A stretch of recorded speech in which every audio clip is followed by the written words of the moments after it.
කොච්චර පාඩම් කළත් වැඩක් නෑ ළමයි ඔයාලා MCQ කළේ නැත්නම්.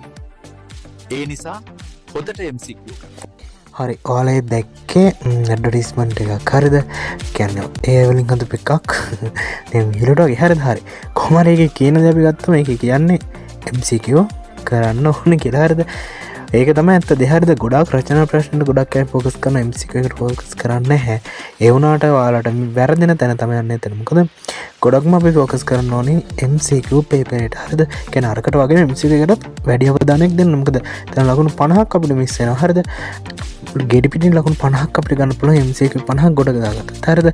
අන්න ඒ නිසා කියන්නේ MCQ 50ට කොහොම හරි අපි අවධානය යොමු කරන්න ඕන කියලා. හරිද? හරි. හරි. එතකොට ඔයාලට මේ පේපරේ පේනවා ඇති. හරිද? හරි. එතකොට මේකේ අපි ගත්තම පළවෙනි ප්‍රශ්නේ හරිද? 2024 හරිද? හරි. පළවෙනි ප්‍රශ්නේ අහලා තියෙන්නේ මම මේ ප්‍රශ්න ඔයාලට සාකච්ඡා කරන්න දැන් මේක ඔයාලට දෙන්න බලන්න මේක ලේසි ප්‍රශ්නයක් නෙකිලා හරිද? හරි. ඒකට මේ ලෙසන් එකේ මම ඔයාලට කියලා දෙන්නේ MCQ කොහොමද අපි ඒ කියන්නේ මීඩියා පේපර් එක ගත්තම MCQ හැදෙන්නේ ගොඩක් වෙලාවට හරිම උත්තරේ හොයාගන්න මේ ටිකක් අපහසු වෙනවා. මොකද කියන්නේ හරිම උත්තරේ වගේ අපිට හිතෙන උත්තර සමහරවිට උත්තර පහම එකම වගේ අපිට පේනවා. හරිද? ඒ නිසා තමයි මම මෙහෙම මේ ඔයාලට ලේසි ක්‍රම එකක් නෙමෙයි ක්‍රම ගොඩාක් තියෙනවා. හරිද? මම ඔයාලට උගන්වද්දි ක්‍රම ගොඩාක් පාවිච්චි කරනවානේ. හරිද? ඔයාලා දන්නවනේ. එතකොට ඒ වගේ එක ක්‍රමයක් තමයි අද මම ඔයාලට කියලා දෙන්නේ. හරිද? තව වීඩියෝස් ගොඩක් දාන්න. එතකොට ඒ ක්‍රම ඔක්කොම ඔයාලට පුරුදුනම උත්තරේ පැය ගාණක් try කරන්න ඕන එකම ප්‍රශ්නයක් අල්ලන්න. හරිද? හරි. එතකොට මේකේ මම කියලා දෙන්නේ අද එක ක්‍රමයක් විතරයි. හරිද? මෙතන පළවෙනි ප්‍රශ්නේ තියෙන්නේ මෙහෙමයි. සංනිවේදන ක්‍රියාවලිය මූලික වශයෙන් සමන්විත වන්නේ කියලා. හරිද? හරි. එතකොට මෙහෙම ගත්තම මෙතන වලට පේන උත්තර පහක් තියෙනවා. හරිද? හැබැයි බැලුම මේ උත්තර පහ සමාන වගේ නැද්ද? දැන් කාට හරි තර්ක කරන්න බලන්න සංනිවේදන සිදුවෙන අදහස් වලින් නේද? හරිද? ඊළඟට කියන්න බලන්න සිදුවීමුත් තියෙනවා නේද සංනිවේදනේ. එතකොට සංනිවේදන සංකේත වලිමුත් තියෙනවා. අපිට පාඩමේ සංවේදන මූලික අංග වල තියෙනවා සංවේදනයේ සංකේතානුසාරයි කියලා. ඒ කියන්නේ සංවේදන සංකේත වලින් එනවා කියලා අපි කතා කරනවා. හරිද? හරි. තොරතුරු වලින් ඒකත් වෙන්න පුළුවන්. ඊළඟ පුද්ගලයන් ඒකත් වෙන්න පුළුවන්. හරිද? දැන් බැලුමට උත්තර පහම සමානයි නේද? හරි. මේ වගේ ප්‍රශ්න ඔන්න පළවෙනි ප්‍රශ්න රටාව. හරිද? මෙන්න මේ වගේ ප්‍රශ්න රටාවක් ඔයාලට බොහෝ වෙලාවට දැක් ගන්න පුළුවන්. හරිද? මේ මීඩියා පේපර් එක කියන්නේ එක වගේම උත්තර තියෙනවා. හැබැයි උත්තර පහමත් හරිම උත්තර වගේ පේනවා. ඔය වගේ ප්‍රශ්න රටා ගොඩක් තියෙනවා. හරිද? ඔන්න ඔක පළවෙනි රටාවක්. හරිද? ඒතර මෙන්න මේ වගේ අවස්ථාවල් දවා කරන්න ඕනේ අපි. ඒ කියන්නේ අපේ තියෙන දැන් අපේ හිතන්නකෝ ඔයාට මේ ගැන කිසිම අයිඩියා ගන්න නැහැ. එහෙම නැත්නම් ඔයාට පොඩි අයිඩියා එකක් තියෙනවා කියන්නේ ඒ තියෙන අදහසින් මෙතන අපි ප්‍රයෝජන ගන්න ඕනේ. ඒ කියන්නේ මෙහෙමයි. මෙතනද අපි කරන්නේ අපි මේකට ලකුණු ක්‍රමවේදයක් දෙනවා. ඒ කියන්නේ මෙහෙමයි. සරල ගොත් මෙහෙමයි. හිතන්නකෝ දැන් මෙතන හා තියෙන සංවේදන ක්‍රියාවලිය මූලික වශයෙන් සමන්විත වන්නේ කියලා. හරිද? මම ඉස්සෙල්ලා කිව්වාට අදහස් වලින් කියන උත්තරේ. අදහස් වලින් කියන උත්තරේ වැරදිද? 100ක් කරද? නැහැ. ඒක 160ක් විතර හරි. හරිද? සාමාන්‍යයෙන් මට හිතෙනවා 160ක් විතර හරි කියලා. ඔයාලට හිතෙන්න පුළුවන් 140ක් විතර හරි කියලා. හරිද? හරි. එහෙනම් ඔයාලට අන්නේ හිතෙන ප්‍රතිශතය මේ ඉස්සරහින් මෙන්න මේ වගේ දාගන්න. හරිද? හරි. මේක පොඩ්ඩක් බලන් ඉන්න. හරිද? මේ ක්‍රමවේදය ඔයාලට දැන් හිතේ මේක හරියයිද කියලා වුණ මේක දිගටම කරලා බලන්නකෝ. ඔයාලට කියන්නේ උත්තර අතර හිර වෙන්නේ නැහැ මෙහෙම කරාම. හරිද? හරි. වැඩිම ප්‍රතිශතය තියෙන උත්තරේ කොලා දාන්නයි තියෙන්නේ. හරිද? හරි. දෙවෙනිට තියෙනවා සිදුවීම් වලින්. ඒතර සිදුවීම් වලින් කියන උත්තරේ මම බලනවා මේක මට තියෙන දැනුමත් එක්ක සිදුවීම් වලින් කියන දේත් ඒත් 160ක් විතර තමයි හරි. හරිද? ඒතර මේකටත් කියන්නේ මේක හරියටම 100%ම හරි කියලාත් කියන්න බෑ. මොකද මට හිතෙනවා 160ක් විතර කියලා. හරිද? හරි. අපි යනවා තුන්වෙනි උත්තරේ. තුන්වෙනි උත්තරේ තියෙනවා සංකේත වලින් කියලා. හරිද? හරි. සංකේත වලින් කියද්දිම ඔන්න මට මතක් වෙනවා අපේ සිලබස් එකේ තිබ්බ නේද සංවේදනයේ මූලික අංගයක් විදිහට සංකේත වලින් කියන්නේ සංවේදනය සංකේතානුසාරයි කියන්නේ සංවේදන ස්වභාවය තමයි සංවේදනයේ සංකේතානුසාරයි කියලා. හරිද? අන්න ඒක මට මතක් වෙනවා. ඒතොර මට මේකට වැඩි ප්‍රතිශතයක් දාන්න වෙනවා නේද? ඒ කියන්නේ මේක හරියන්න තියෙන සම්භාවිතාවය වැඩි කියලා වට තේරෙනව නේද? හරි. අන්න ඒතොර මම මේකට ටිකක් වැඩි ප්‍රතිශතයක් දානවා 80ක් විතර දානවා. හරිද?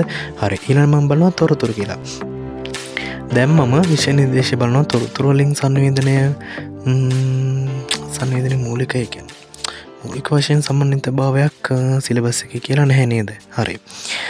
ඒතොර ඒකට 100ට මම 60ක් විතර දානවා. මොකද 100ට බිඳුවක් දාන්න බෑ. මොකද මේක වැරදි නෑ. අනිවාර්යෙන් තොරතුරුත් තියෙනවා. හරිද? ඒ නිසායි දාන්නේ. හරිද? හරි. පස්වෙනි එක තමයි පුද්ගලයන්. පුද්ගලයන් කියන දේත් 150ක් විතර ඒකත් හරියනවා. හැබැයි 100%ම කියන බෑ. හරිද? එතකොට අපි මෙතන මේ දාපු උත්තර වලින් ඔයාලට පැහැදිලි වෙනවා මෙතන වැඩිම ප්‍රතිශතයක් තියෙන කීයද? 80ක් කියන මට මගේ දැනීම හැටියට 80ක් කියන වැඩි ප්‍රතිශතයක් තියෙන්නේ කියන්නේ එහෙම නැත්නම් අපි කියනවා වැඩිම සම්භාවිතාවයක් තියෙන මෙතන හරියන උත්තරයක් මොකද්ද මේ තුන්වෙනි උත්තරේ කියන්නේ සංවේදනයේ මූලික ස්වභාවයක් විදිහට සංකේත වලින් කියන උත්තරේ තමයි මගේ දැනුම හැටියට 80ක් කියන වැඩිම සම්භාවිතාවයක් තියෙන එහෙමයි හරියද ඒතකොට මේකට මම උත්තරේ විදිහට ගන්නවා තුන්වෙනි උත්තරේ මොකද්ද සංවේදනයේ මූලික ස්වභාවයක් තමයි සංකේත වලින් කියන සංවේදනයේ සංකේත කියන්නේ අනිවාර්යෙන් තියෙනවා කියලා හරියද හරි එතකොට ඔයාලා 2024 මීඩියා පේපරේ ආන්සර් ෂීට් එක අපි අරන් බලුවම ඔයාලට පේනවා පළවෙනි ප්‍රශ්නෙට උත්තරේ තුන්වෙනි විදිහ තමයි සඳහන් කරලා දෙන්නේ හරියද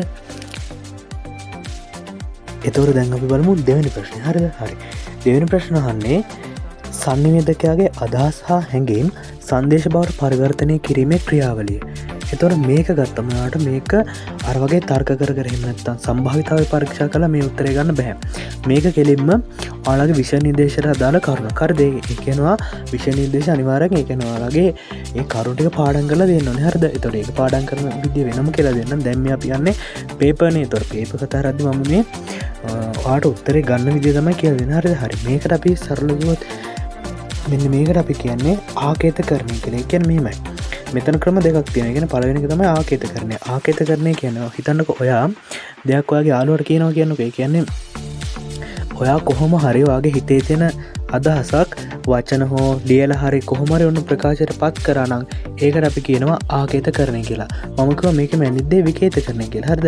පාඩ පේනවා මෙතන තියෙන මේ විකේතකරණය කියලා අන්න ඒක. ඒතර විකේතකරණය කියලා මෙතන හඳුන්වන්නේ ඔයාගේ යාළුවාට කියපු දේ යාළුවා තේරුම් ගත්තා නම් ඒ කියන්නේ ඔයා ලියුමක මොන හරි ලියලා දීලා ඒක ඔයාගේ යාළුවා කියව ගත්තා නම් මෙයා ලියලා දෙන්නේ මෙන්න මේ දේ කියලා. හරිද? ඒතර අපි මොකද්ද කියන්නේ? අන්න ඒක තමයි විකේතකරණය කියලා කියන්නේ. හරිද? ඒ කියන්නේ සරලව ග්‍රාහකයා විසින් ඉදිරිපත් කරපු පණිවිඩය පාඨකයා තේරුම් ගත්තා. එහෙම නැත්නම් ඒ අපි කියන්නේ ග්‍රාහකයා තේරුම් ගත්තා නම් සංනිවේදකයා ලබා දෙන තොරතුර අන්න අපි ඒකට තමයි කියන්නේ විකේතකරණය කියලා. ඒ ලබා දීමේ ක්‍රියාවලිය තමයි අපි කියන්නේ ආකේතකරණය කියලා. එහෙම නැත්නම් හිතේ තියෙන දෙයක් අපි මොන හරි අදහස් බවට පත් කරොත් එතන වෙලා තියෙන ආකේතකරණය. හරිද? කොලයක මොන හරි ලියලා තිබ්බොත් ඒක ආකේතකරණය. හරිද? හැබැයි ඒක ඔයාගේ තාත්තා හරි ඔයාගේ අම්මා හරි වයසක කෙනෙක් හරි නැත්නම් ආගේ වෙන යාළුවෙක් හරි වෙන කවුරු හරි ඒක කියවලා තේරුම් ගත්තා නම් එතන යා කරලා තියෙන විකේතකරණය. හරිද? තේරෙනව නේද? හරි.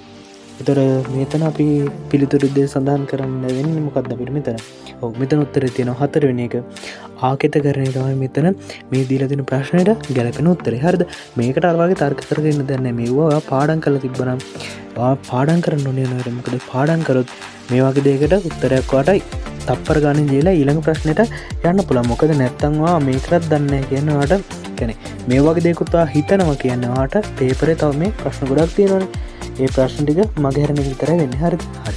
ඒතර දෙවෙනි එකට උත්තරය අපිට සඳහන් කරන්න වෙන්නේ මොකද්ද? දෙවෙනි එකට උත්තරය වෙන්නේ මෙන්න මේක. ආකේතකරණය කියන උත්තරේ තමයි දෙවෙනි එකට ගන්න වෙන්නේ. හරිද? එතකොට අද වීඩියෝෙන් ඔයාලට කතා කරන්න පුළුවන් ප්‍රශ්න දෙකක් විතරයි. හරිද? ඉතින් ඒකට හේතුව තමයි අද ඔයාලා ඉන්ට්‍රොඩක්ෂන් එකක් තමයි දුන්නේ මේ වීඩියෝ සීරීස් එකේ මොකක්ද වෙන්නේ කියන එක. හරිද? හරි. එතකොට ඔයාලට ඉක්මනටම මේකේ දෙවෙනි කොටස අපි දානවා. ඒ කියන්නේ දිගටම වීඩියෝස් දාලා ඔයාලට ඉක්මනටම කියන්නේ දෙවෙනි වීඩියෝ එකෙන් මම බලාපොරොත්තු වෙන ඔයාලට අනුතරමේ ප්‍රශ්න 5-10 අතර ප්‍රමාණයක් එක වීඩියෝ එකකින් ඔයාලට කවර් කරලා දෙන්න.